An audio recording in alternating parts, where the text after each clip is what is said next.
আল্লাহ বলে ডাকলে লাভ আছে না নাই?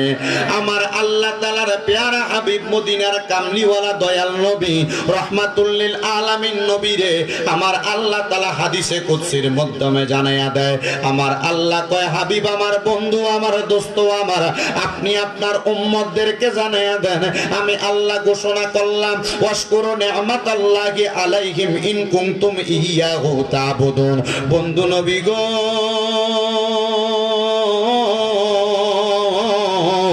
আপনি নবী আপনার উম্মতদেরকে জানিয়ে দেন আপনার উম্মতেরা যেন আমি আল্লাহর নিয়ামতের শুকরিয়া আদায় করে যদি তারা আমি আল্লাহ তাআলার ইবাদত করে। আপনারা কালীনগরের মানুষ, আপনারা মুহাব্বতের আওয়াজে বলেন আমরা নামাজ রোজা হজ যাকাত দান সদকা যত রকমের ইবাদত আছে আমরা করি একজনের জন্য, তিনি কে? আল্লাহর দোহাই জোরে বলেন তিনি কে? ওই আল্লাহ তাআলার জন্য আমরা ইবাদতগুলা করি। আমার আল্লাহ তাআলার প্যারা হাবিব মদিনার কামলিওয়ালা দয়াল নবী বলে, উম্মত আমার, যখন তোমরা আমার আল্লাহ তাআলার জন্য আল্লাহ তাআলার দরবারে একটা সেজদা প্রদান করো, ওই সেজদা প্রদান করার কারণে আমার আল্লাহ তাআলার আরশ আজিমের প্রত্যেকটা খুঁটি পর্যন্ত কাঁপতে থাকে। ইয়া রাসূলুল্লাহ, ইয়া হাবিবাল্লাহ নবী গো, আল্লাহ তাআলার আরশ আজিমের খুঁটিটা কেন কাঁপে? আপনি নবীর কাছে জানতে চাই।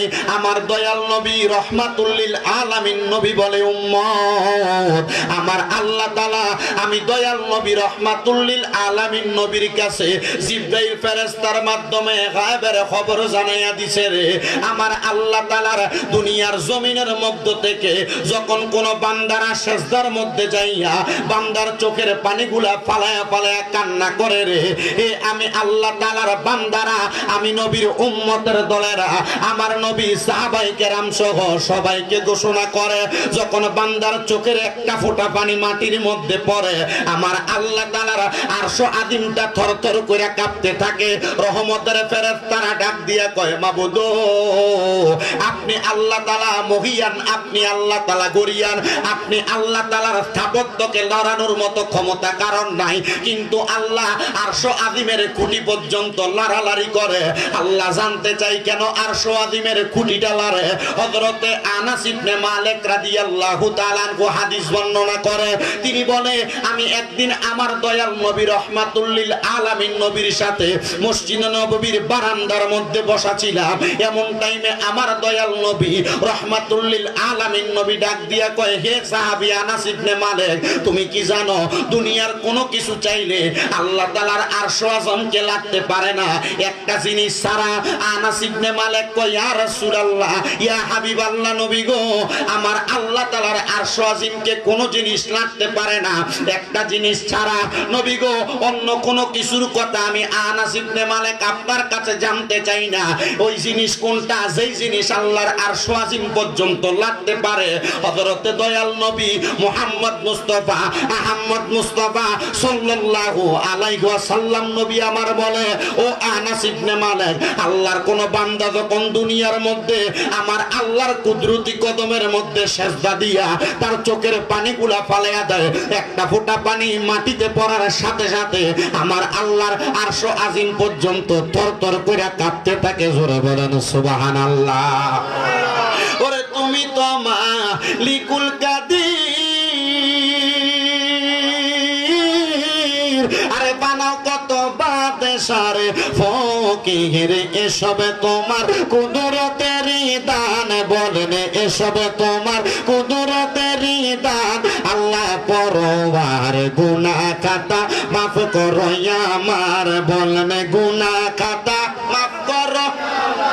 আল্লাহ পরওয়ার গুনাহ খাতা মাফ করো। ওরে তুমি তো মালিকুল কাদির,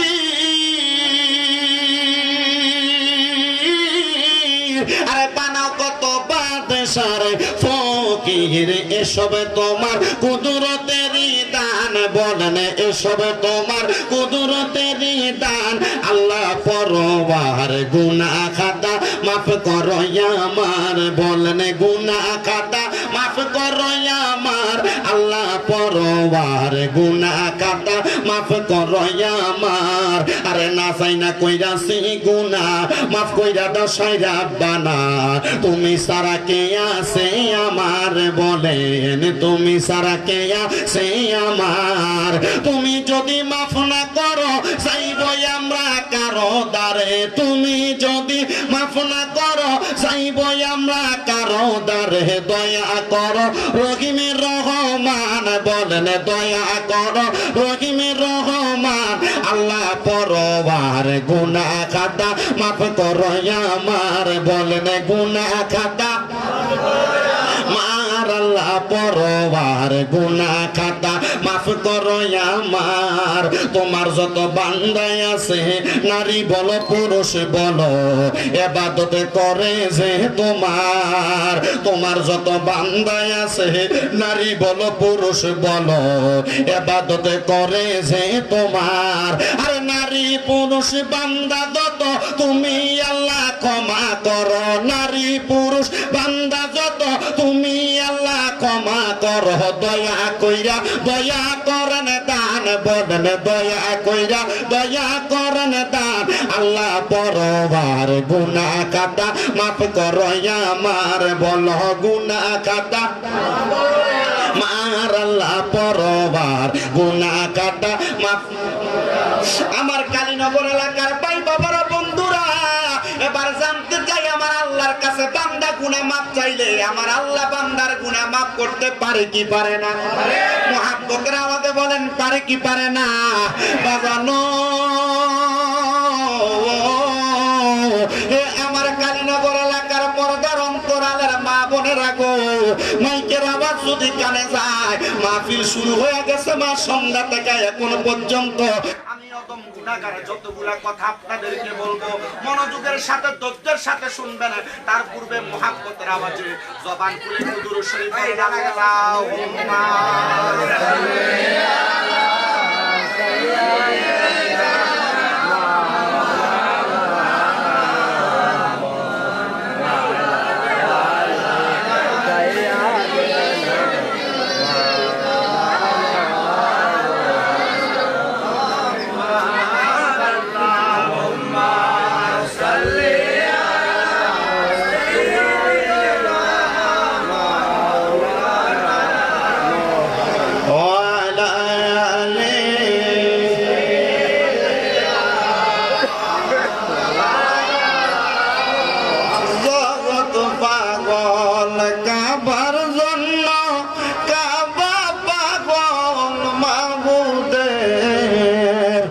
আমার মাহবুব পাগল দয়াল নবীজি নবীজি পাগল উম্মতের আল্লাহুম্মা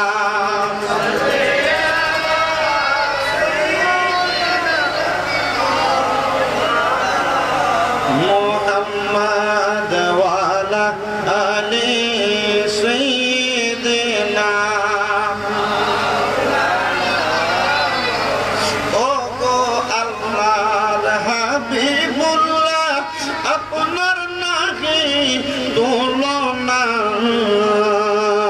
আপনার নূরের পরশ লেগে ইয়াসরিব হইল মদিনায় আল্লাহুম্মা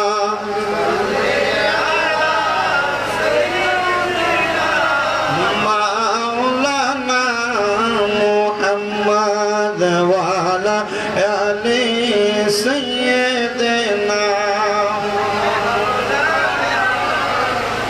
বাজান আমার গভীর মনোযোগ অন্তরের কানটা লাগিয়ে শুনবেন আমরা তো গুনাহ মাফ পাওয়ার আশায় যেই মাহফিলে বসলাম পর্দার অন্তরালে যেই মা বোনেরা আছে তারাও শুনতেছে মনোযোগ দিবেন এবার আমার আল্লাহ তাআলার বান্দা আমরা যারা জীবনের গুনাহগুলো মাফ পাওয়ার জন্য চোখের পানি ফেলানোর প্রয়োজন কথা কোন না ঠিক কিনা কারণ জীবনের গুনাহগুলো মাফ পাওয়ানোর জন্য আমরা যদি চোখের পানিগুলো ফালায়া কান্না করি আমার মদিনার কামলিওয়ালা দয়াল নবী রাহমাতুল লিল আলামিন নবীজি তো বলেছেন আমার আল্লাহর আরশ আযীমটারে কেউ লড়াইতে পারে না একমাত্র বান্দার চোখের পানি ছাড়া আমরা আপনার চোখের পানি যদি মাটির মধ্যে না পড়ে বন্ধুরে থেকে এখন পর্যন্ত, এখন থেকে সকাল পর্যন্ত, এই পর্যন্ত যদি আপনি সামান্য পরিমাণ চোখের পানিটা মাটির মধ্যে ফালাইয়া আমার আল্লাহর কাছে ডাক দিয়া কোন আল্লাহ, আমি জীবনে অনেক গুনাহ করেছি, জীবনে অনেক অন্যায় করেছি, তুমি যদি আমরারে মাফ না করো কেউ আমরারে মাফ করবে না। আমার দয়াল নবী রহমাতুল লিল আলামিন নবী কই উম্মত রে, আমার আল্লাহ তাআলা মেরাজে প্রথমবার আমি নবীরে নেওয়ার পরে, আমি নবী যখন মেরাজ থেকে দুনিয়ার জমিনের মধ্যে চলে আসলাম, আমার আল্লাহ তাআলা ঘুমের ঘর স্বপ্নের মধ্যে আমি দয়াল নবীর কাছে সমস্ত খাজিনা, সমস্ত খাজাইনের একটা চাবি প্রদান করছে। আমি আমার আল্লাহর কাছে জিজ্ঞাসা করলাম, মাবুদ এই খাজিনার চাবিটা আপনি কেন আমি দয়াল নবীরে দান করলেন? আমার আল্লাহ তাআলা আমি দয়াল নবী রহমাতুল লিল আলামিন নবীকে বলেছি, ইয়া রাসূলুল্লাহ, ও মায়ের নবী, ও দয়ার নবী, আপনি মেরাজের মধ্যে গমন করার পরে আমি আল্লাহ তাআলার আরশ দেখেছেন, আমি আল্লাহ তাআলার কুরসি দেখেছেন, আমি আল্লাহ তাআলার লৌহ দেখেছেন, আমি আল্লাহ তাআলার কলম দেখেছেন, আমি আল্লাহ তাআলার 18,000 মাখলুকাত 80,000 আলমের প্রত্যেকটা জিনিস আপনি অবলোকন করেছেন। বন্ধু নবী, আমি আল্লাহ তাআলার সর্বশ্রেষ্ঠ দুইটা নিদর্শন জান্নাত এবং জাহান্নাম আপনি নবীরে দেখাইছি। নবী গো,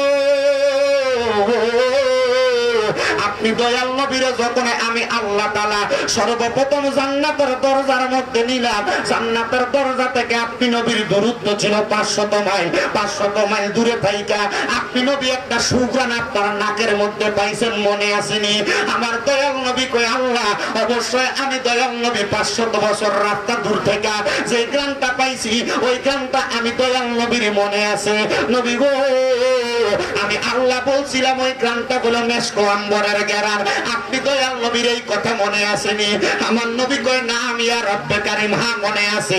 আমার আল্লাহ কয়, বন্ধু নবী এবার আপনি রওনা করলেন জান্নাতের দরজার দিকে, যাইতে যাইতে যাইতে যাইতে যাইতে যাইতে জান্নাতের দরজার সামনে যাইতে যাইতে যখন সুঘ্রাণ পাইলেন, আপনার শরীরের মধ্যে এমন একটা ঠান্ডা বাতাস পাইছেন, এই বাতাসটা আপনি নবীর কাছে কেমন লাগছে? আমার দয়াল নবী কয়, আল্লাহ আমার কাছে বড় ভালো লাগছে। আমার আল্লাহ কয়, ও বন্ধু নবী মুহাম্মদ মুস্তাফা সাল্লাল্লাহু আলাইহি ওয়াসাল্লাম, নবী গো, আপনি নবী যখন জান্নাতের দরজাটা খোলার জন্য চেষ্টা করলেন, আপনি নবী জান্নাতের দরজাটার সামনে যাইয়া সর্বপ্রথম কি বলছেন? বলে বিসমিল্লাহির রহমানির রহিম। নবী গো, আপনি আপনার উম্মতকে শিখিয়ে দিবেন, দুনিয়ার জমিনে কোনো কিছু খোলার আগে, কোনো কিছু করার আগে যখন আপনার উম্মতরা, আপনার উম্মতেরা বিসমিল্লাহ বলে তার চাবিটা লাগাইয়া দিবে, বিসমিল্লাহ বলে ওই জিনিসটা শুরু করে ফেলাইব, জান্নাতের মধ্যে ঢুইকা আপনি নবী যেই মজাটা পাইছেন, আপনার উম্মতেরা দুনিয়াতে সেই মজা পাইয়া যাইব। নবী রহমাতুল লিল আলামিন নবী কয়, উম্মত রে, ওই খাদিনার চাবিটা পাইয়া আমি আমার আল্লাহ তাআলার কাছে আরো জানতে চাইলাম, জান্নাতের দরজার সামনে যাইয়া আমার আল্লাহ তাআলার কাছে আমি জানতে চাইলাম, মাবুদ রব্বুল আলামিন জান্নাতের একটা দরজা খুললাম, আরেকটা দরজা খোলার জন্য কি লাগবে? আল্লাহ কয়, লা ইলাহা ইল্লাল্লাহ। এই কথাটা আপনার জবান দ্বারা বলবেন, সুবহানাল্লাহ বলবেন না?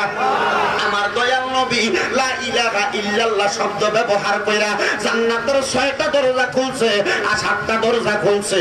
আমার দয়াল নবী ডাক দিয়া কয়, মাবুদ জান্নাতের আরেকটা দরজা তো খোলার প্রয়োজন, একটা জান্নাতের মধ্যে 7টা দরজা খোলা হয়ে গেছে, এই দরজাটাও কি লা ইলাহা ইল্লাল্লাহ শব্দ দ্বারা খুলবে? আমার আল্লাহ ডাক দিয়া কয়, বন্ধু লা ইলাহা ইল্লাল্লাহ শব্দ দিয়া যদিও 7টা দরজা খোলা যাইব, সর্বশেষ দরজাটার চাবি হইল মুহাম্মাদুর রাসূলুল্লাহ সাল্লাল্লাহু আলাইহি ওয়াসাল্লাম। জোরে কর সুবহানাল্লাহ। ইয়া মুহাম্মাদ মুস্তাফা নবী সাল্লাল্লাহু আলাইহি ইয়া মুহাম্মাদ মুস্তাফা নবী সাল্লাল্লাহু আমরার শাফায়াতের কান্ডারি রাসূলুল্লাহ ইয়া মুহাম্মাদ মুস্তাফা নবী সাল্লাল্লাহু আলাইহি ইয়া মুহাম্মাদ মুস্তাফা নবীজি আমার কাবার কাবা আশিক গনের গলার মালা, নবীজি আমার কাবার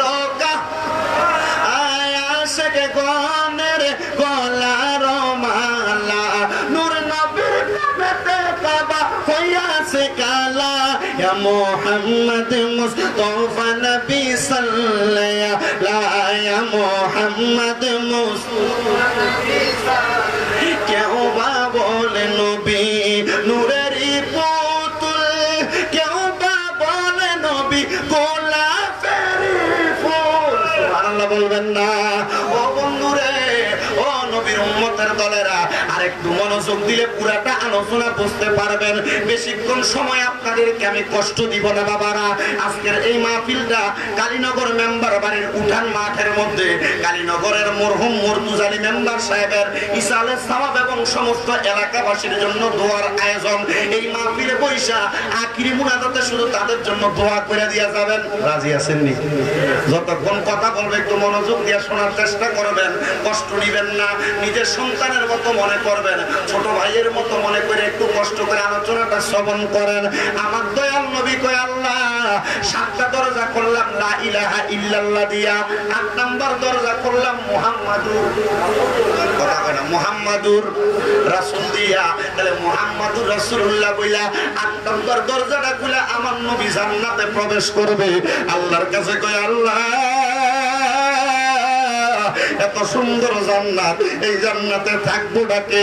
আমার আল্লাহ কয় বন্ধু নবী গো, আপনার যেই উম্মতের আপনি নবীরে মান্য করবে, আপনি নবীর পথ চলবে, আপনি নবীর পথ মত মাইনা চলবে, ওই উম্মতেরা এই জান্নাতে থাকবে। আমার নবী বড় খুশি হয়ে গেছে। হাদিস শরীফ প্রমাণ করে আমার নবী যে আল্লাহ তাআলার কুদরতি কদমে একটা সেজদা দিছে। সুবহানাল্লাহ। কোথায় সেজদা দিছে? আমার আল্লাহর কুদরতি কদমে সেজদা দিছে। আমার আল্লাহ তাআলার কুদরতি কদমের মধ্যে সেজদা দেওয়ার পরে আল্লাহ কই বন্ধু নবী খুশি হইছেন, আমি আল্লাহর আরেকটা নিদর্শন আছে, ওই নিদর্শনটা আপনারা দেখাইতে চাই। এবার আমার আল্লাহ তাআলা জান্নাত থেকে আমার নবী নিয়ে গেলেন আরেকটা দরজার কাছে। আমার নবী কই উম্মত 500 বছরের রাস্তা দূর থেকে আমি দয়াল নবী যেমন ভাবে দেখতে পারলাম, আমার নবী কিন্তু মেরাজে 500 বছর ছিলেন না, 27 বছর 27 বছর ছিলেন। তাহলে নবী গো, তাহলে 500 বছরের রাস্তা অতিক্রম করলেন কেমনে? আল্লাহ চাইলে সম্ভব। কথা বলেন, আল্লাহ চাইলে সম্ভব। আমার নবী কয় 500 বছরের রাস্তা আমি নবী শুধু চক্ষু বন্ধ কইরা আমার আল্লাহ তাআলার একটু প্রশংসা করছি। আমার আল্লাহ তাআলা প্রশংসা করার সাথে সাথে চোখটা আমি খুইলা দেখি 500 বছরের রাস্তা আমি একটা সেকেন্ডও লাগে নাই পার হয়ে গেছি। সুবহানাল্লাহ কন্যা নবী গো, আপনি যে এত বড় রাস্তাটা পার হয়ে গেছেন, তাহলে আপনি নবী আমরা একটা ফুলসেরাতের কথা কইছিলেন। ওই ফুলসেরাতের রাস্তাটা বড় হইব, ফুলসেরাতের রাস্তাটা বড় ধার হইব, ফুলসেরাতের রাস্তাটা বড় চিকন হইব, হীরার চাইতে দাঁড়ালো সুরের চাইতে বড় চিকন হইব। নবীকে আমরা কেমনে পার হইব? আমার নবীকে আমি নবীর যে উম্মতের আমি নবীর মাইনা চলবো, আমি নবীর পথে চলবো, আমি নবীর দেখানো রাস্তার মোতাবেক চলাফেরা করব। আমি নবী যেমনে 500 বছরের রাস্তা চোখের পলকে পাড়ি দিয়ে গেছি, আমার উম্মতটি কেমন ভাবে ফুলসেরাতের রাস্তা পাড়ি দিয়ে দিব। বাবান্ডা কুলে জোরে জোরে কোন সুবহানাল্লাহ বাজানো। হে আমার এই কালীনগর এলাকার পর্দার অন্তরালের মা বোনেরা, এবার আমার আল্লাহ তাআলার পেয়ারা হাবিব বলে এবার 500 বছরের রাস্তা দূর থেকে আমি নবীর শরীর মোবারকের মধ্যে একটু গরম গরম উত্তপ্ত ভাব লাগতে লাগলো। ইয়া রাসূলুল্লাহ, গরম ভাবটা কিসের আপনি নবী বলেন না? আমার নবী কই যত সামনে যাইতেছি আমি নবীর শরীর মোবারকের মধ্যে ওই তাপটা লাগতেছে, কিন্তু আমি নবী ওই তাপটা সহ্য করতে পারি, কারণ আমি নবীর দেহ মোবারক নূরের তাসাল্লি দ্বারা আল্লাহ তাআলা বানাইছেন। সুবহানাল্লাহ, বলে কয় না রে সুবহানাল্লাহ। কারণ আমার দয়াল নবী রাহমাতুল লিল আলামিন নবীর দেহ মোবারক নূর মোবারক। সুবহানাল্লাহ কোন না? এটা আমাদের আকীদা, আহলে সুন্নাত ওয়াল জামাতের আকীদা। কে নূর বলল কে বলল না এটা তাদের বিষয়, ঠিক আছে না? অনেকে নূর মানে না, অনেকে মনে করে সাধারণ মানুষের মতো আমার নবী, অনেকে মনে করে আমার নবী আমার ভাইয়ের মতো, অনেকে মনে করে নবী বিয়া করছে, নবীর মেয়ে হইছে, ছেলে হইছে, তাহলে নবীজি প্রস্রাব করছে, পায়খানা করছে, খাওয়া দাওয়া করছে, তাহলে নবী আমরার মতোই মানুষ। না রে না, আমার দয়ার নবীকে আমার আল্লাহ তাআলার কুদরতি মুখ দ্বারা বানাইছে, এটা আমার আল্লাহ তাআলাই ভালো জানেন। এটা আমরা বিশ্বাস করি নবী আমার নূরের নবী, কথা বল ঠিক কি না? বাজান আমার গভীর মনোযোগ দিবার, আমার নবীকে আমার শরীর মুবারকে যখন গরম উত্তপ্ত ভাব লাগতে লাগলো, আমি দয়ার নবী সহ্য করতে পারলাম, কারণ আমি নবীর দেহ মুবারকের মধ্যে নূরের তাজাল্লি আছে। সুবহানাল্লাহ কন্যা নবী গো। তারপর কি কইল, আপনি নবীর কাছে আল্লাহর দুইটা নিদর্শনের ব্যাপারে জানতে চাই। আমার দয়াল নবী রাহমাতুল লিল আলামিন নবী বলে, উম্মতের দল, আমি দয়াল নবী যখন এই জাহান্নামের দরজা পর্যন্ত গেলাম, জাহান্নামটারে খোলার পরে আমি নবী জাহান্নামের আকৃতি তোমাদেরকে বর্ণনা করে শেষ করতে পারবো না, কিন্তু আমি যখন দেখলাম জাহান্নামের উপরি ভাগ থেকে আগুনের একটা শেওলানি, আগুনের একটা লেঞ্জা, জিহ্বাটা উপরের দিকে লেওন মারতেছে, আমি নবী ওই জিহ্বাটারে দেখে বড় আতঙ্কিত হয়ে গেলাম। আল্লাহ তাআলার কাছে জিজ্ঞাসিত করলাম, আল্লাহ এটা কি দেখা যায়? আমার আল্লাহ কয়, বন্ধু নবী এটা জাহান্নাম দেখা যায়। আল্লাহ এটা রং দিয়ে লাল দেখা যায়। এবার আমার আল্লাহ কয়, হাবিব আরেকবার তাকান। নবী কয়, আল্লাহ এবার এটা রং সাদা দেখা যায়। এবার আমার আল্লাহ তাআলা কয়, হাবিব আরেকবার তাকান। নবী আমার কয়, এটা রংটা কালো দেখা যায়। ইয়া রাসূলুল্লাহ, একবার জাহান্নামের রংটা, আগুনের রংটা লাল দেখা গেল, আরেকবার সাদা দেখা গেল, আরেকবার কালো দেখা গেল। নবী বুঝতে পারলাম না, একবার লাল দেখা গেল, একবার সাদা দেখা গেল, একবার কালো দেখা গেল, আগুনের রংটা কেন পরিবর্তন হয়? আমার নবী চোখ মুবারকের পানিগুলা টপ টপ করে ছেড়ে দিছে। আমার নবী কান্দে আর ডাক দিয়া কয়, সাহাবীরা শুনে নাও, এই জাহান্নামের আগুনের রংটা প্রথম লাল থাকবে, তুমি জাহান্নামে ঢুকার সময় আগুনের রংটা লালই দেখবা। ওই জাহান্নামে যখন জাহান্নামীদেরকে পুরাইতে পুরাইতে পুরাইতে পুরাইতে এই আগুনের রংটা সাদা হয়ে যাইব, যখন তাদের শরীরটা পুরা অঙ্গার হয়ে যাইব, এবার আগুনের রংটা কালা হয়ে যাইব। নবী গো, ইয়া রাসূলুল্লাহ, নবী গো, ওই জাহান্নামের আগুন তো আমরা সহ্য করতে পারবো না নবী গো। আমার নবী কয়, আমি নবীর পথে চলো, আমি নবীর মতে চলো। বাজান আমার নবীর পথ, আমার নবীর মত কোনটা? ওই মতটার নাম হইল আমার নবী শিখিয়ে দেয়, মা আনা আলাইহি ওয়া আসহাবিহি। এটা হলো আমার পথ, এটা হলো আমার সাহাবায়ে কেরামের পথ। মানে নবীজি যেই পথে চলছে, নবীর সাহাবীরা যেই পথে চলছে, ওই পথের নাম হলো আইবমানা আহলে সুন্নাত ওয়াল জামাত। ওই পথটার নাম হলো আহলে সুন্নাত ওয়াল জামাত। এবার বলেন আমরা সবাই আহলে সুন্নাত ওয়াল জামাতের পথে থাইকা, মতে থাইকা নবীর সঙ্গে জান্নাতে যাইতে চাই কি চাই না? আস্তে কইছে চাই কি চাই না? কারা কারা চাই? ডান হাতটা তুলে দেখান। যারা চান পাঁচ ওয়াক্ত নামাজ লাগবনি, রোজা লাগবনি, মা বাবার খেদমত লাগবনি, সুদ খাওয়া, ঘুষ খাওয়া, হারাম খাওয়া সারা লাগবনি। আল্লাহ সবাইরে সারা তৌফিক দাও, জোরে কোন আমিন। যেই নবী আপনার ওই পথটা দেখাইছে, আমার নবী কই জাহান্নাম থেকে বাঁচার জন্য, জান্নাতের রাস্তাটা পাওয়ার জন্য আমি নবী আমার উম্মতের ছোট্ট একটা শিক্ষা দিছি। ইয়া রাসূলুল্লাহ, ইয়া হাবিবাল্লাহ, নবী গো, ওই শিক্ষাটা কি আপনি নবীর কাছে জানতে চাই? আমার নবী কয়, আমি নবীর সেই উম্মত দুনিয়ার জমিনে আমি নবীরে যত বেশি স্মরণ করবে, জি যত বেশি স্মরণ করবে, জান্নাতের মধ্যে ওই উম্মত আমি নবীর তত কাছাকাছি থাকবে। আস্তে কইলেন সুবহানাল্লাহ। জেনারেটরটা একটু কাছে হয়ে গেছে, যদি দূরে হইতো আওয়াজটা কানে একটু কম আপনাদের কাছে ভালো লাগতো। ওই মুরব্বী জেনারেটরের আওয়াজ আর আমার ওয়াজের আওয়াজ ফিল করতে পারে না, তো এরা কান্দার কাছে দিয়ে ভাবে হাতটা দিয়া মোটামুটি একটু ওয়াজটা শুনতেছে, আমি দেখতেছি। অসুবিধা হইতেছে নাকি আপনাদের? মোটামুটি তাবারুকের ব্যবস্থা আছে, সবাই চিন্তা করতে হুজুর এখন আপনারা তাবারুকের লোক দেন, আমরা সবাই করে এখন গরিব সুস্থ আছে, আছে না? আর কি করবেন? এক ছেলের আজকে প্রতিদিন কি অবস্থা? বাবা ভালো করি, বলো হুজুর ভালো। আমি জিজ্ঞেলাম তো ঈদের গোস্ত কেমন খেলা? হুজুর যেমনই খাইছি, কোরবানির গোস্ত খাইছি, তো এখন গোস্ত খাই, গোস্তই বাথরুম আমার জীবনে দেখছি না বেটা, গোস্ত খান, গোস্ত বাথরুম করছে, এটা ঠিক কথা। কিন্তু আপনারা যারা এখানে আসছেন, গোস্ত খাওয়া এটাও আল্লাহ তাআলার পক্ষ থেকে বান্দার জন্য তাবারুক। আবার এই মাহফিলে যেটা হইছে, এটাও আল্লাহ তাআলার পক্ষ থেকে বান্দার জন্য তাবারুক। কথা কোন ঠিক কিনা? আসতে কইছে ঠিক, আর জোরে কোন না ঠিক? কারণ এটা আল্লাহ তাআলার পক্ষ থেকে তাবারুক। কেমনে? কারণ 9 জিলহজ আসরের নামাজের পর থেকে 13 জিলহজ আসরের নামাজের আগ পর্যন্ত এই 3টা দিন আল্লাহর পক্ষ থেকে বান্দার জন্য জাফতের দিন। এই 3 দিন যা খাইবেন হিসাব নাই। মারহাবা। আল্লাহ তাআলা বান্দার জন্য মেহমানদারির ব্যবস্থা করছে। দুনিয়ার এমন কোন মুসলমান বাকি নাই যে মুসলমানেরা এই 3 দিনের ভিতরে একদিন একটু গোশত খায় নাই। আল্লাহ তাআলা কবুল করেন, জোরে বলেন আমিন। তো আল্লাহ তাআলা যেন ওই তাবারুক এবং আজকের তাবারুক দুইটা তাবারুককে মিলাইয়া আমাদের শেফা করে দেয়, জোরে পড়েন আমিন। আর মহাব্বতে পড়েন আমিন। আমার নবী কয় তাহলে যেই ব্যক্তি আমি নবীরে যত বেশি স্মরণ করবে, আমি নবীরে যত বেশি মানবে, আমি নবীর কথা বলবে, ওই ব্যক্তি জান্নাতের মধ্যে আমি নবীর তত কাছাকাছি থাকবে। এবার বলেন আমরা সবাই নবীর কাছাকাছি থাকতে চাই কি চাই না? যেই মা আমারে আপনারা জন্ম দিছে ওই মায়ের কাছে থাকার জন্য ছেলের মন কান্দে। যেই বাবা আপনারা জন্ম দিছে ওই বাবার কাছাকাছি থাকতে আপনার মনটা কান্দে। কথা কোন ঠিক কিনা? আমার বাবাজিরা বন্ধুরা, এবার আমার দয়াল নবী রহমাতুল লিল আলামিন নবী কয় এবার তোমরা যদি আমি নবীরে স্মরণ করো কেমনে? আমার নবীর স্মরণ হইল আসসালাতু আসসালামু আলাইকা ইয়া রাসূলুল্লাহ সাল্লাল্লাহু আলাইকা ইয়া রাসূলুল্লাহ আল্লাহুম্মা সাল্লি আলা সাইয়্যিদিনা মুহাম্মদ।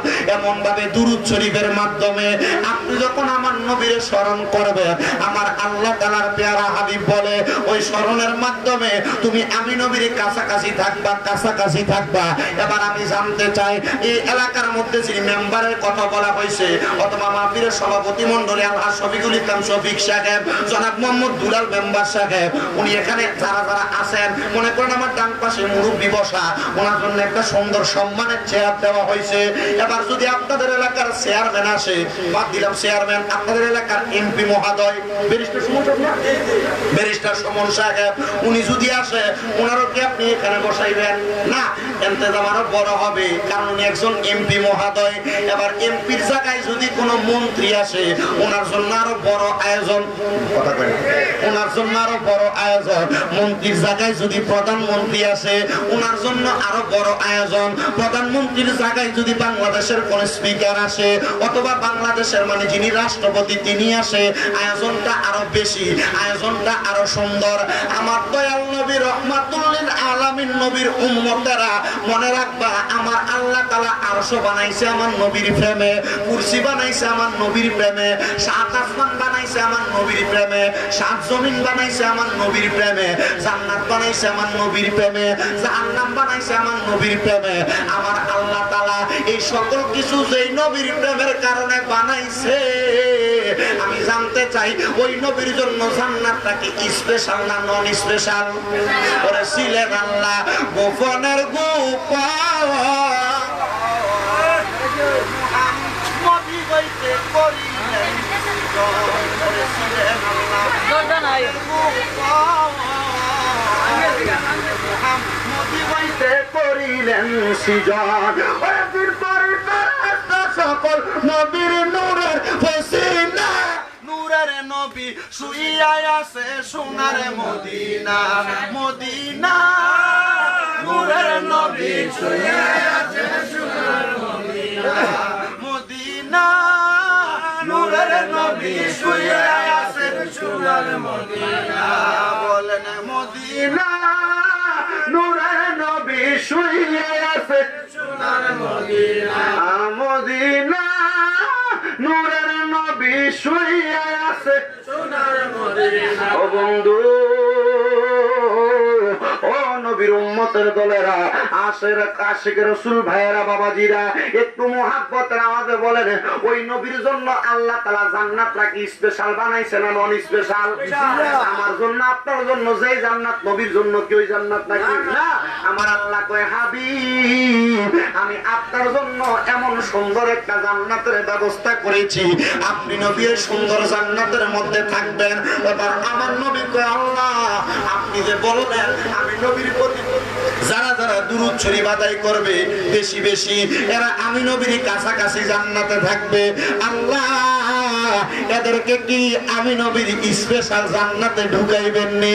আমার আল্লাহ আমার নবীরে কই বন্ধু আপনি যদি বলেন আপনার একটা উম্মতরে বাদ রাখতাম না, আপনি নবীর সকল উম্মতরে আপনি নবীর সঙ্গে জান্নাতে প্রদান করবো। জোরে বলেন সুবহানাল্লাহ।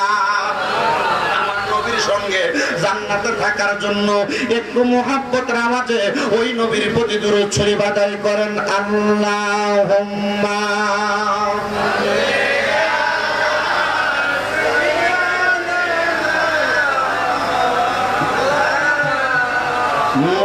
মুহাম্মাদ ওয়ালা এটা সামান্য কমা ওই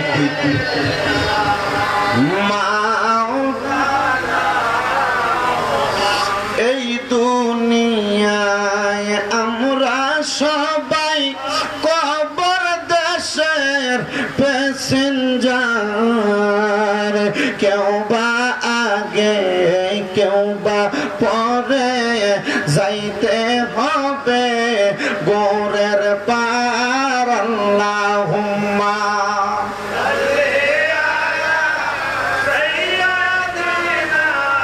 মাওলানা মুহাম্মদ ওয়ালা আলি সাইয়্যিদিনা মাদ লা ইলাহা ইল্লাহু লা ইলাহা হাসবি রব্বি জাল্লাল্লাহ। জোরসে হাসবি রব্বি জাল্লাল্লাহ মা ফি কলবি গায়রুল্লাহ। নূর মুহাম্মদ সাল্লাল্লাহ পর লা ইলাহা ইল্লাল্লাহ লা ইলাহা ইল্লাল্লাহ। আল্লাহ আদম হাওয়া বানাইলা তুমি বেহেশতের মাঝে রাখিলা। বলেন আদম বানাইলা তুমি বেহেশতের মাঝে রাখিলা। আবার হিকমতে গুণ তুমি খাওয়াইয়া দুনিয়াতে পাঠাইলা। লা ইলাহা লা ইলাহা হায়রে অনেক দূরে মাদিনা আমরা কেমনে যাব জানি। আপনারা বলেন মদিনা যাইতে চাই কি চাই না? কালীনগরের মানুষ যাইতে চাইনি বাবা। যারা যারা মদিনা যাইতে চান একটু জবান খুলে একটা তাকবীর দেন। নারে তাকবীর। এটা যে শানখলা বাজারও ভারণ যেত না, একটু জবান খুলে তাকবীর। নারে তাকবীর, নারে রিসালাত, নারে গাউসিয়া, আহলে সুন্নাত ওয়াল জামাত। তাহলে বলেন মদিনা যাইতে চাই কি চাই না? তাহলে জবান খুলে বলেন অনেক দূরে মদিনা আমরা কেমনে যাব জানি না। দয়াল আল্লাহ দয়া করেন নসিব করেন মদিনা। লা ইলাহা ইল্লাল্লাহ লা ইলাহা ইল্লাল্লাহ লা ইলাহা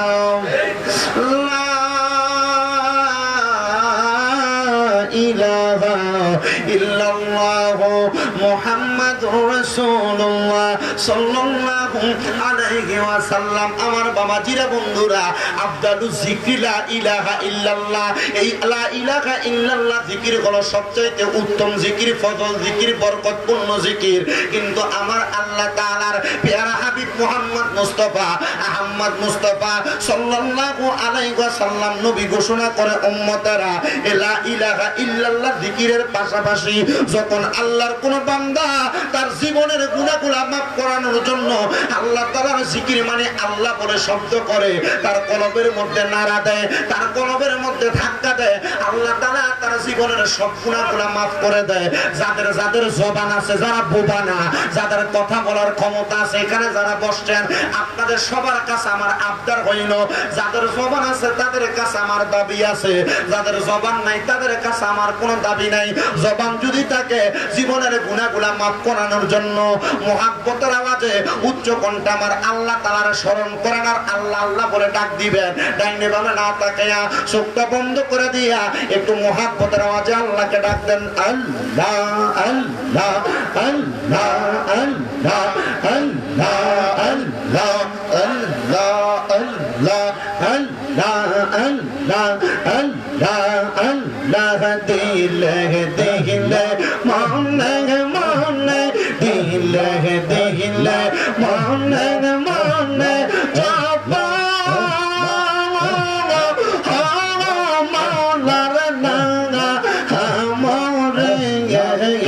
তোমরা পাগল দিলে লোরে আল্লাহ মারহাবা আল্লাহ আল্লাহ আল্লাহ আল্লাহ আল্লাহ আল্লাহ আল্লাহ জিকির করো জিকির করো জিকির করো মুমিন গণ জিকির করো মুমিন গণ জিকির তাই মাওলা রাজি আর রাজি নবী গণ মারহাবা আল্লাহ আল্লাহ আল্লাহ আল্লাহ আল্লাহ পাগল মোহাম্মদ সময় থাকতে বুঝিলি না নবীকে মরদ মারহাবা আল্লাহ আল্লাহ হাইরে আল্লাহ পাগল মোহাম্মদ সময় থাকতে বুঝিলি না আমার নবীকে মরদ মারহাবা আল্লাহ আল্লাহ কদম ডালে বৈশা দয়া বাজানা হাও না বরবাসে মারহাবা আল্লাহ আল্লাহ সরস নিয়া পাগল হইয়া তোমার কাছে আসি দয়াল রে আমার মুর্শিদ দয়া তোমার দেখিবা আর মনে হয় মারহাবা আল্লাহ আল্লাহ তোমার না দেখলে আমার মনে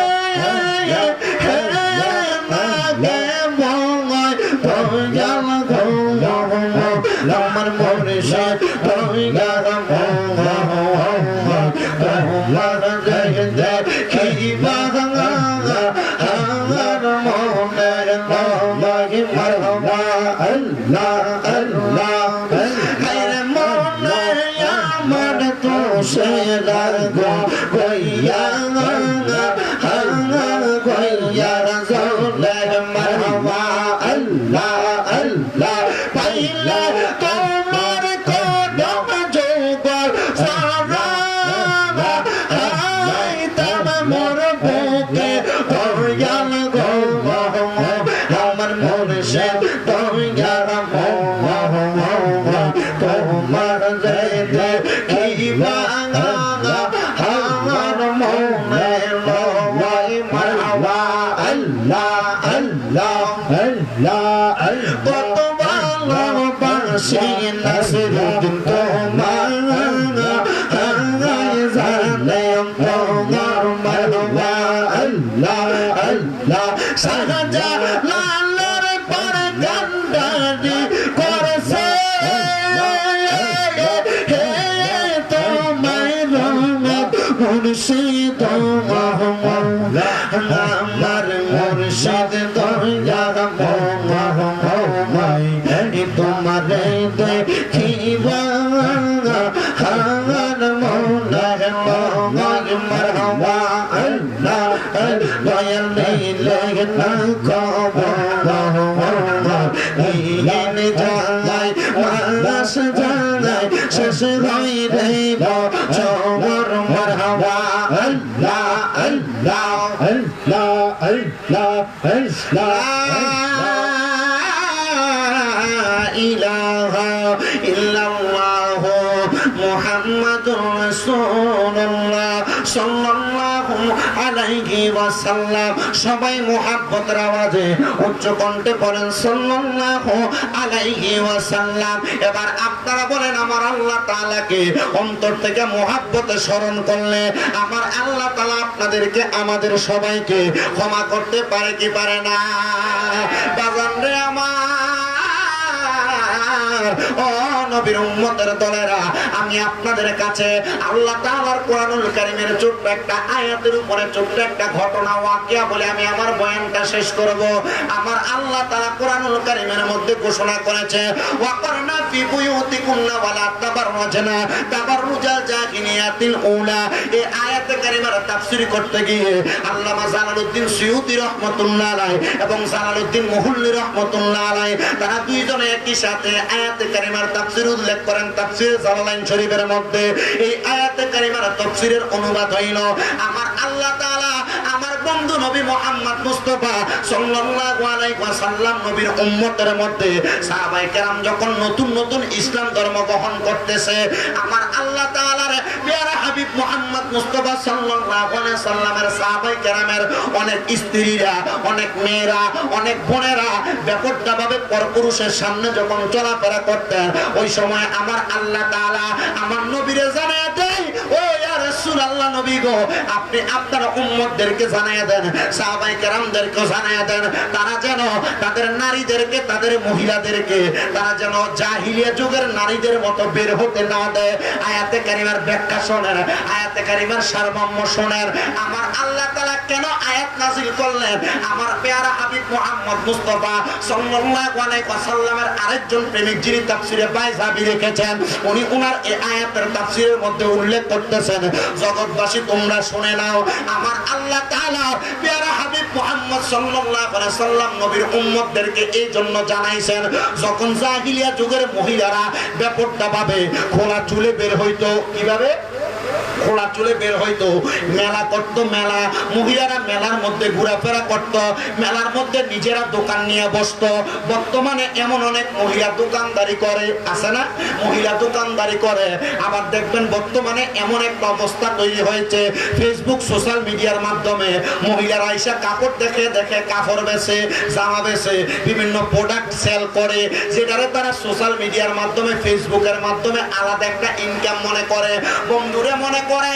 এমন ভাবে মহিলারা অবাক ভাবে চলাফেরা করত। এখন না, জাহিলিয়া যুগে, মানে আমার নবী যখন দুনিয়ার জমিনে আসে নাই তার পূর্ববর্তী সময়ে আমার দয়াল নবী আগমন করার পরে আমার নবী দুনিয়াতে আসছেন শান্তির বাণী নিয়া, শান্তির পয়গাম নিয়া। আল্লাহ কয় হাবিব, যদি আপনার শান্তির বাণী নিয়ে আসার পরে কোন মানুষ অশান্তি করে, আপনি নবীর উপর কলঙ্ক লাগবে। এবার আপনি নবী আপনার ধর্মের মানুষদেরকে বইলা দেন, তারা যেন তাদের নারীদেরকে, জাহিলিয়া যুগের নারীরা সামনে চুল ছেড়ে দিয়া বের হইতো, মাথার মধ্যে কাপড় ছাড়া বের হইতো, তাদের শরীর দেখে দেখে বের হইতো। আপনার উম্মত যেন এমন ভাবে বাহির না হয়। নবী গো, যদি বাহির হয়ে যায়, আমি আল্লাহ দুনিয়াতে শুধু মানুষ জাতি বানাই নাই, আমি আল্লাহ দুনিয়াতে মানুষের সাথে আরেকটা জাতি বানাইছি যারা আমার ইবাদত করে। ওই জাতিটার নাম হলো জিন জাতি। কি জাতি? ওই জাতিটার নাম হলো জিন জাতি। ইয়া রাসূলুল্লাহ, ইয়া হাবিবাল্লাহ নবী গো, যদি আপনার উম্মতের কোন মানুষ এমন ভাবে ইসলাম দ্বারা অমান্য করে অবাক ভাবে চলাফেরা করে, তাহলে ওই জিন জাতির সাথে যখন তার কোন জায়গায় মিলন হয়ে যাবে, তখন আপনার উম্মতেরা এমন ক্ষতিগ্রস্ত হয়ে যাবে। নবীজি, আপনি আপনার উম্মতদেরকে সহজভাবে, সরলভাবে, সঠিকভাবে চলাফেরা করতে বলেন। নবী গো, ও মায়ার নবী, আপনার উম্মত যদি এমন সহজভাবে, সরলভাবে চলাফেরা করে, তাহলে আপনার উম্মত ক্ষতিগ্রস্ত হবে না। এই জন্য আমার এই হবিগঞ্জ জেলার অন্তর্গত চুনারুঘাট থানাধীন এই কালীনগর এলাকার বাবাজিরা, বন্ধুরা, মেম্বার মহাদয়ের বাড়ির মধ্যে জান্নাতের বাগানে আপনাদেরকে এক নাম্বার যে আবদার করব, আপনাদের মেয়ে, আপনাদের বোন, আপনাদের বউ, এটা ছোট হোক বড় হোক যেমন হোক না কেন, এটা ছোট বয়স থেকে আপনারা 1 নাম্বার যে শিক্ষাটা দিবেন, এই শিক্ষার নাম হলো পর্দা। কি শিক্ষা? কিসের শিক্ষা? পর্দা শিক্ষা দিবেন। বলো হুজুর কেমনে পর্দা করাইতাম? আমি তো বাড়িতে থাকি না, আমার বউডারে আমি পাকারে ফাটান লাগে, আমার ফুলার লাগে খরচ করা লাগেনি রে বাবা, খরচ করা লাগে। আমি বলবো বাবা পর্দা করেও খরচ করা যায়, বোরকা পরেও খরচ করা যায়, নিজের দেহ মানুষের না দেখে খরচ করা যায়। আপনার বউ অবাকভাবে চলাফেরা করবে, অবাকভাবে চলাফেরা করার কারণে আপনার বউটা বাদের রাস্তার মধ্যে যাওয়ার সম্ভাবনা, আপনার মেয়েটা বাদের রাস্তায় যাওয়ার সম্ভাবনা, ক্ষতিগ্রস্ত হওয়ার সম্ভাবনা।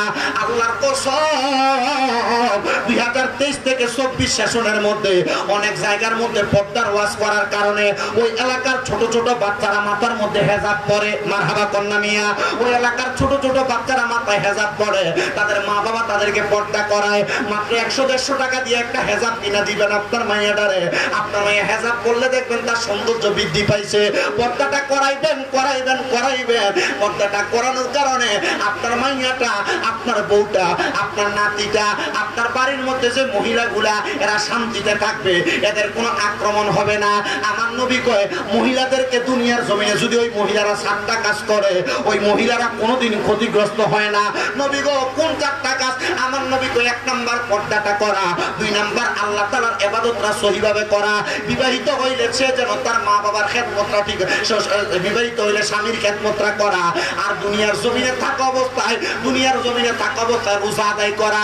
এই 4টা কাজ যদি নবীর কোনো উম্মত মহিলারা করে, ওই মহিলাটারে কোনোদিন কোনো খারাপ জিনিস আকৃষ্ট করতে পারবে না, খারাপ জিনিস কোনো ক্ষতি করতে পারবে না।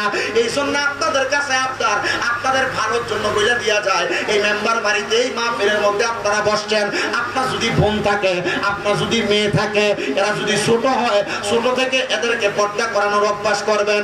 গরম লাগে বইলা গেঞ্জি পরাইবেন না, ছোট জামা কাপড় পরাইবেন না, এদেরকে পর্দাটা যখন শিখাইবেন দেখবেন এদেরকে কঠিন কোনো রোগে আক্রমণ করবে, আস্তে কথা বলে, আক্রমণ করবে না।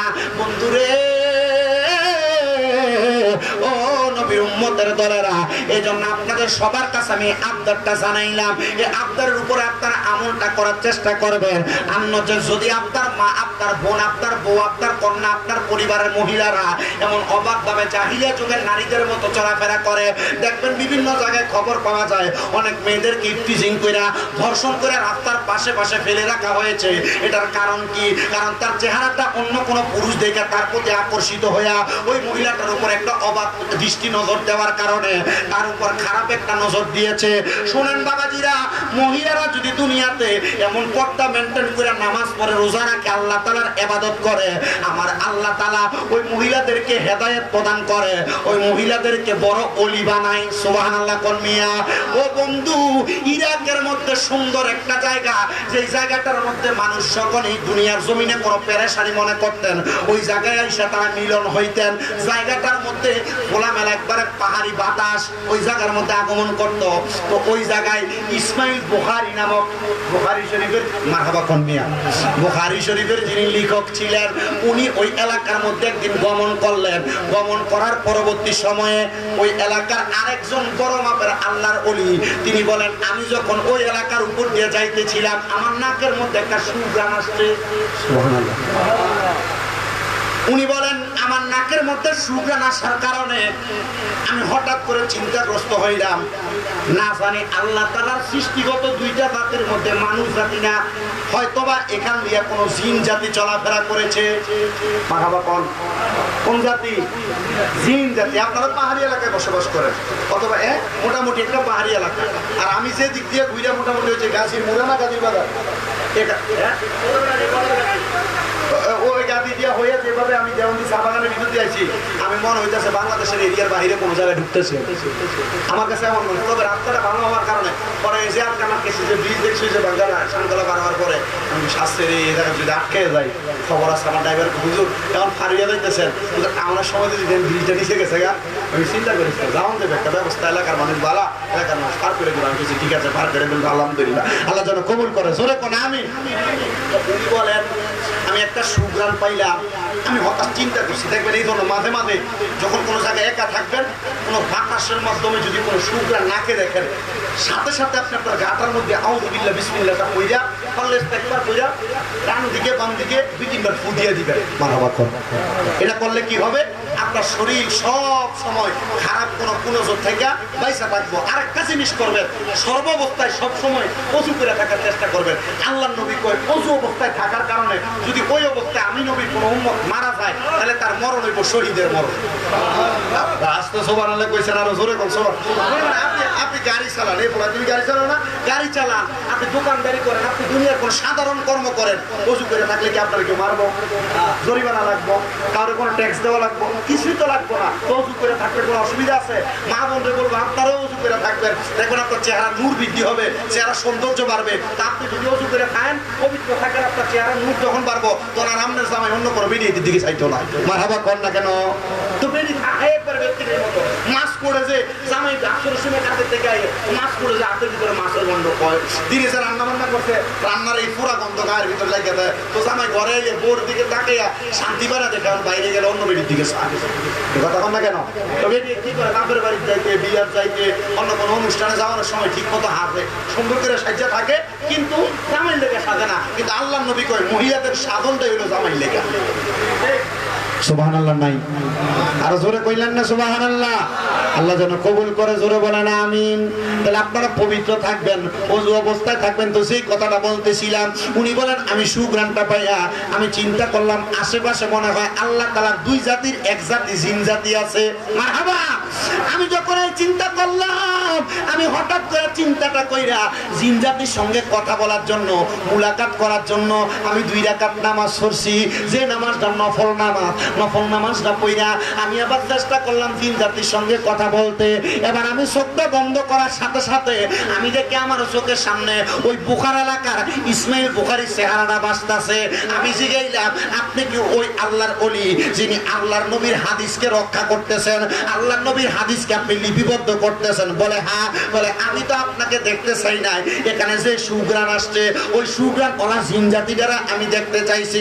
উনি ডাক দিয়ে কয় বাবা শোনো রে, এই জায়গার মধ্যে কোনো জিন জাতি আসে নাই, আমি বুখার ইসমাইল, আমি এই জায়গার মধ্যে দিয়ে আসার কারণে হয়তো আমার শরীরে একটা সুগ্রাণ তুমি পাইছো।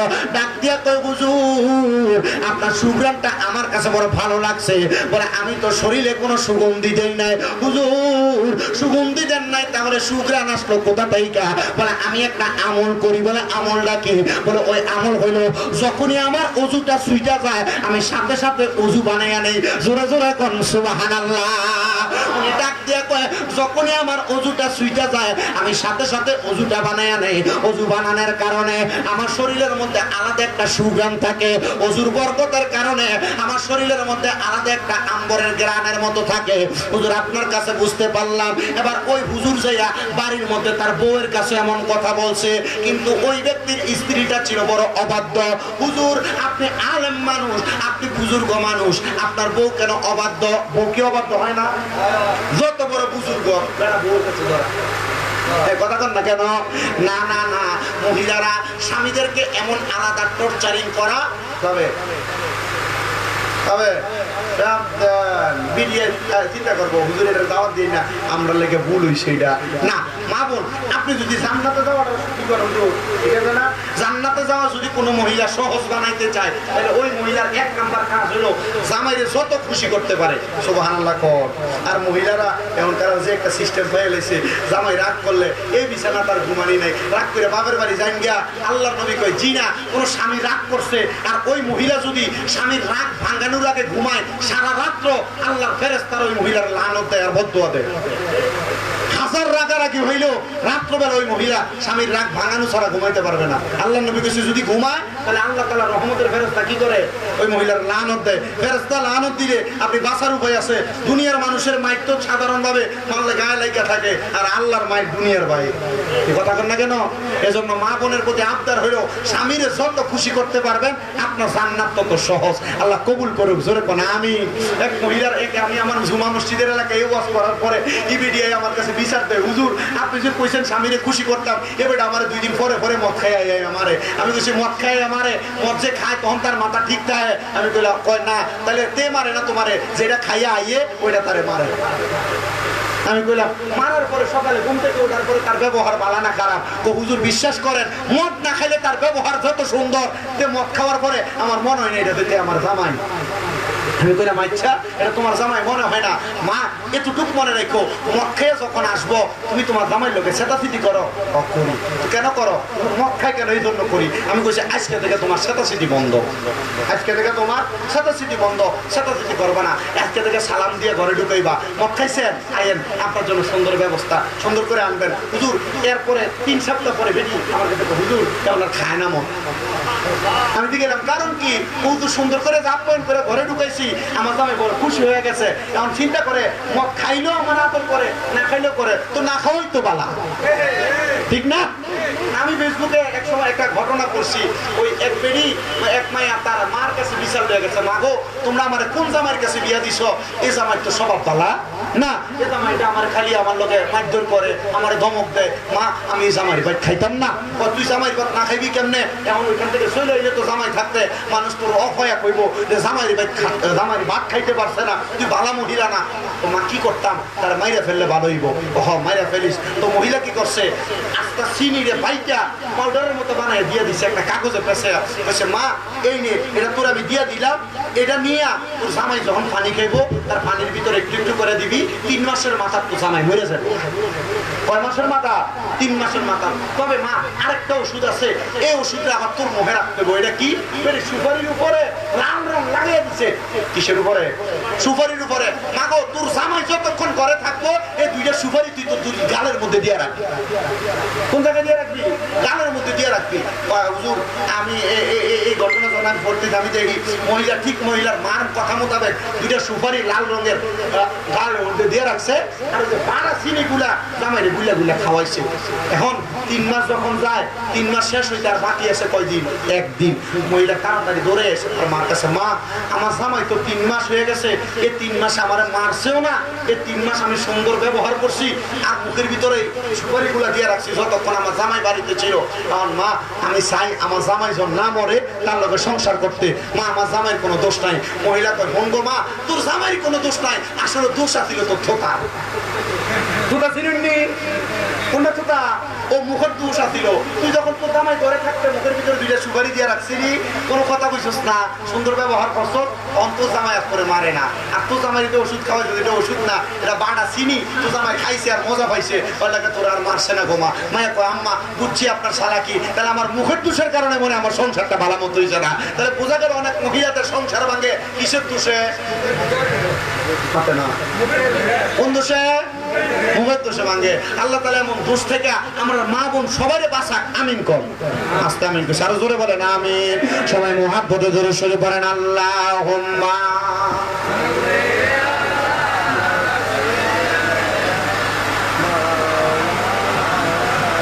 মুহাম্মাদ ওয়া আলা আলিহি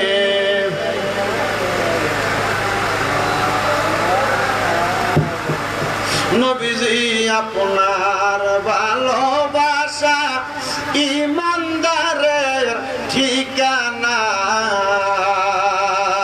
না ভালোবাসিলে গো নবীজি জাহান্নাম তার ঠিকানা। আল্লাহুম্মা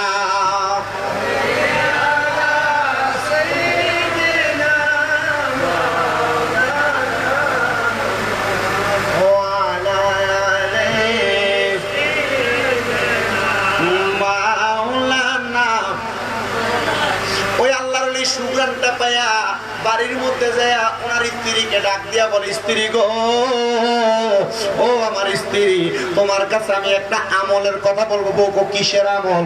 স্ত্রী তুমি প্রত্যেকদিন ওযু বানায়া বানায়া থাকবা।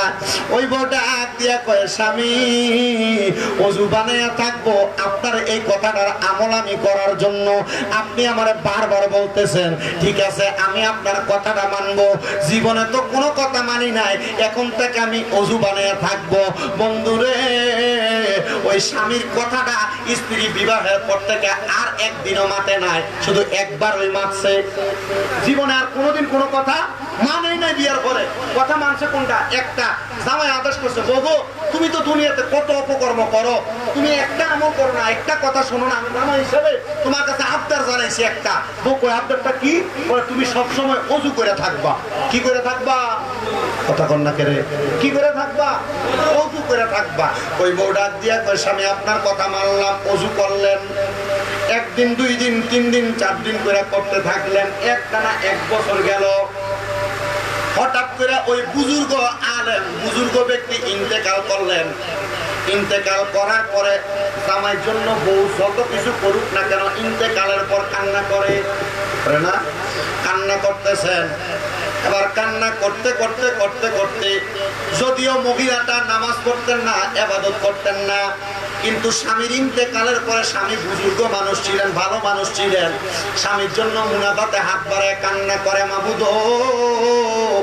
আমার স্বামীটা ইন্তেকাল করেছে আমার স্বামী ইন্তেকালের পরে কবরের মধ্যে কেমন আছে জানি না আল্লাহ আপনার কাছে দোয়া করি আপনি আমার স্বামীটাকে কবরে ভালো রাখবেন স্বামীটারে কবরে নাজাত দিবেন আমার আল্লাহ তাআলা এমন ভাবে ওই স্বামীটাকে নাজাত প্রদান করবেন এবার ওই মহিলা বলেন আমি কান্না করতে করতে করতে করতে নামাজের মুসল্লাটার মধ্যে বেহুশ হয়ে যখন পইরা গেলাম পড়ার সঙ্গে সঙ্গে আমি মহিলা হঠাৎ করে দেখতে পাইলাম সুন্দর জান্নাতি খানা পিনা নিয়া আমার স্বামীটা বসে আছে আমি জিজ্ঞাসা করলাম স্বামী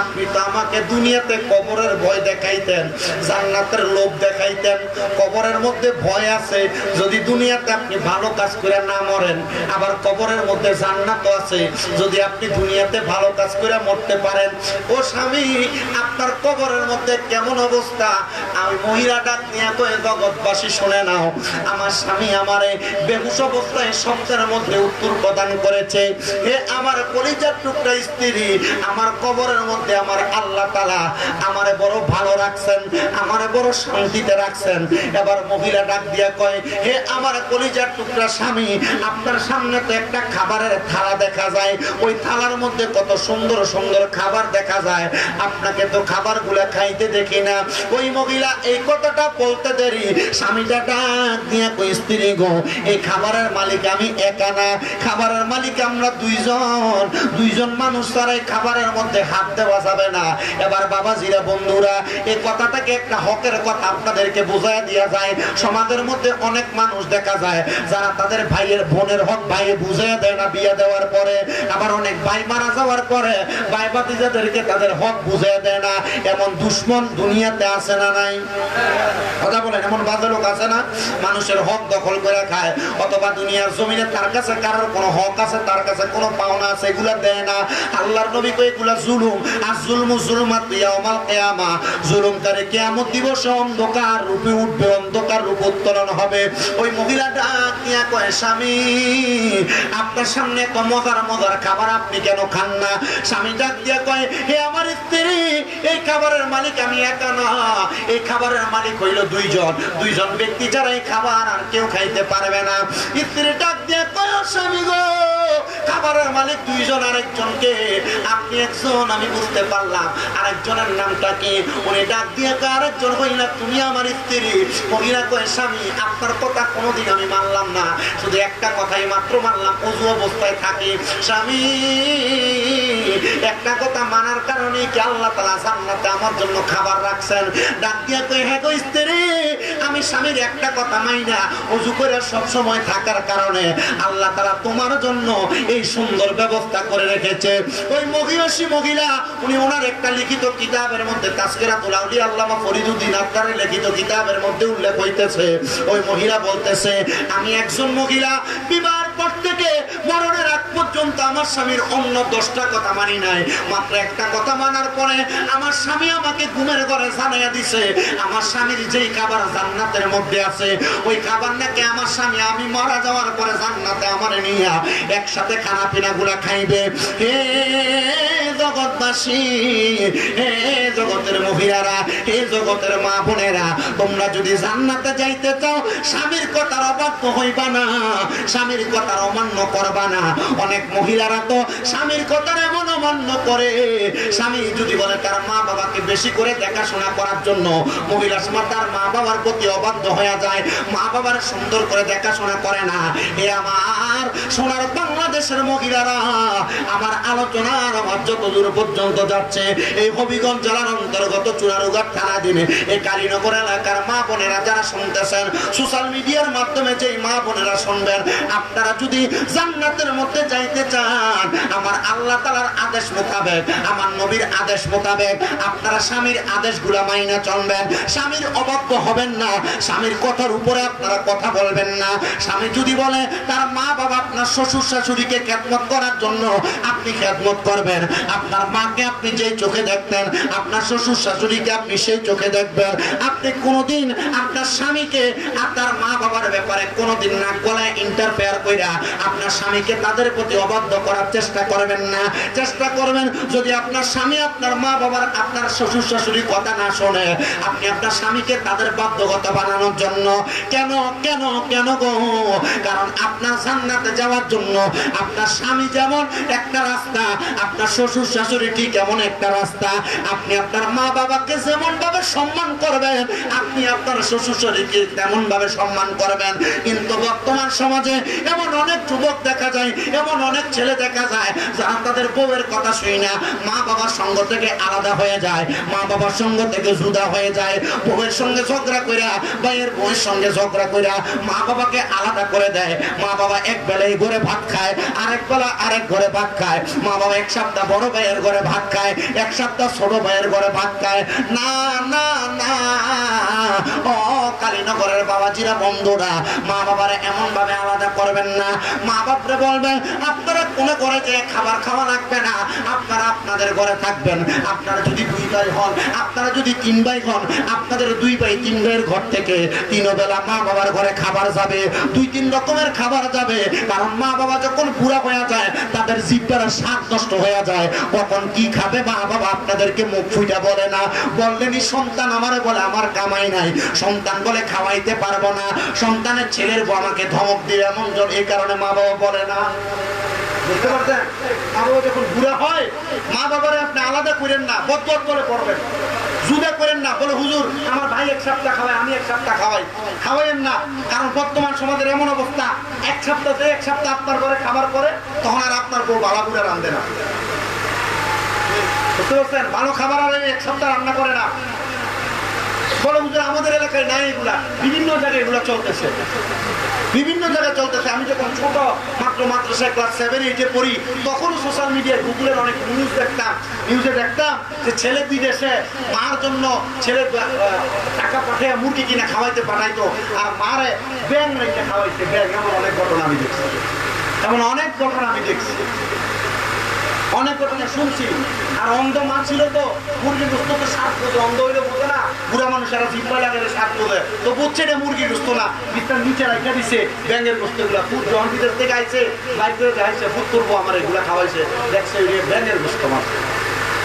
আল্লাহর রাস্তায় বউয়ের কথা শুনা ভাইয়ে ভাইয়ে ঝগড়া কইরা মা বাপরে আলাদা করেন না। কারণ বউ যদি মারা যায়, আপনি বউ পাইবেন, কিন্তু মা বাপ করলে মা বাপ পাইবেন না। এই মা বাপ আপনার জান্নাতে যাওয়ার রাস্তা।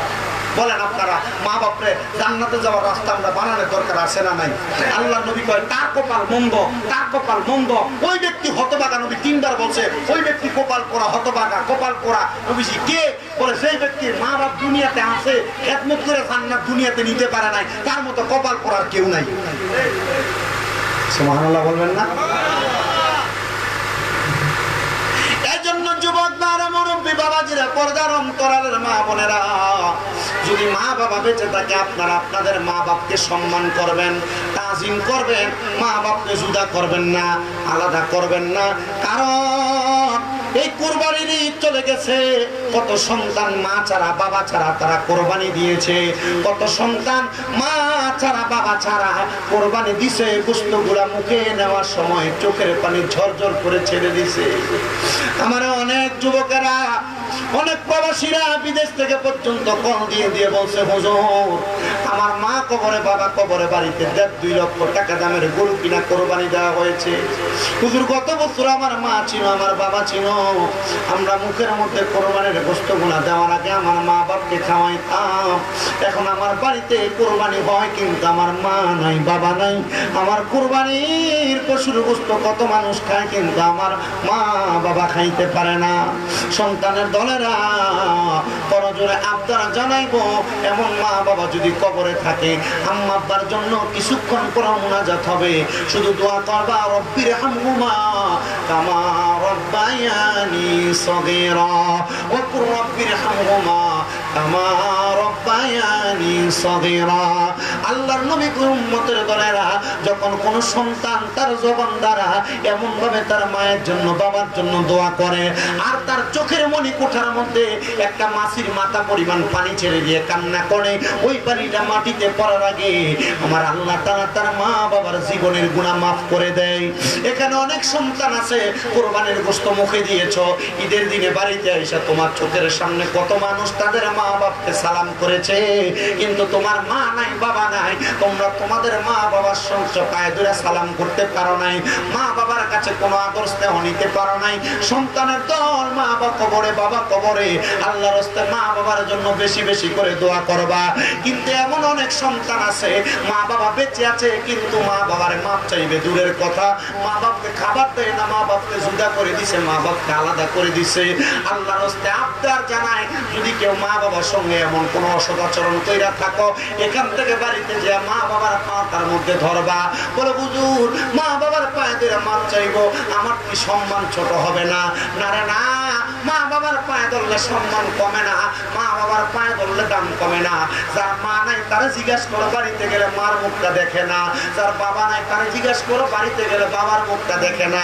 তোমার মা বাবা আছে কিন্তু তুমি সন্তান মা বাবার কদমে ধরে মাপ চাও না। আর আল্লাহর নবী শিখিয়ে দেয়, পারলে মাঝে মাঝে সুযোগ পেলে মা বাবার কদমের মধ্যে চুমা দিবা। মা বাবার কদমে চুমা দিলে আল্লাহর জান্নাতের চৌকাঠে চুম্বন করার সওয়াব পাওয়া যায়। যুবক ভাইরা, মুরব্বী বাবাজিরা, আল্লাহর রাস্তায় মা বাবার কদম ধরে মাপ চাইবা। পারলে যাও তোমার কদম আমার সামনে দাও, স্বামী দাদা চিপ্পা দিয়ে চেষ্টা করবো তোমার কদম পরিষ্কার করে দিতে। কারণ ওই মা বাবার মনে কষ্ট দিয়ে আমার ওয়াজ শুনবা, এমন ওয়াজ শুনে কোনো লাভ নাই। আমার নয়, আমার উস্তাদের উস্তাদের উস্তাদ যারা বড় বড় আলেম, ওনাদের আলোচনা শুনবা, না না না, কোনো লাভ হবে না।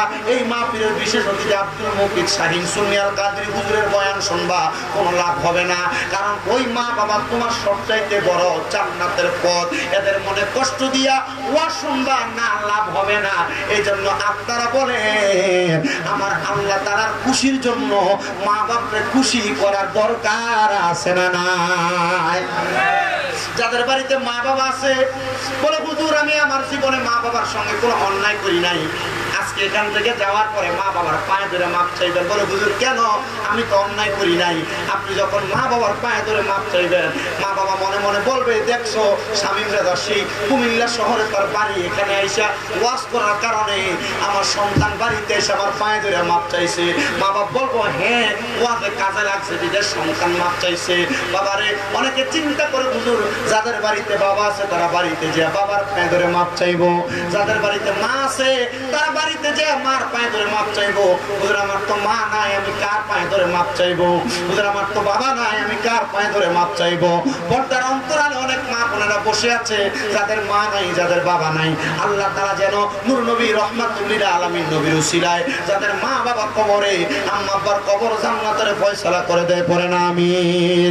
যেই নবীর উসিলায় আল্লাহ তাআলা মা বাবার কবরটাকে নাজাত করে দিবে, আসেন আমরা ওই নবীর দাঁড়ায়া সালাম দেই, ইয়া নবী সালাম আলাইকা।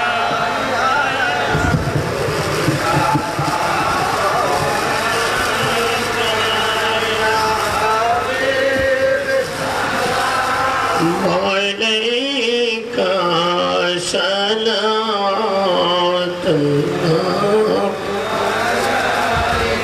দরদ আরশ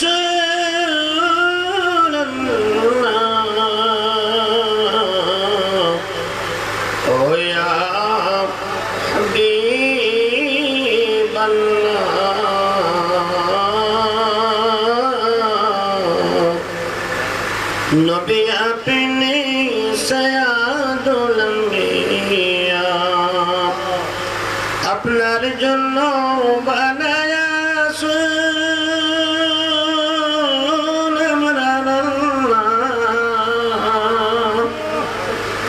সারাটি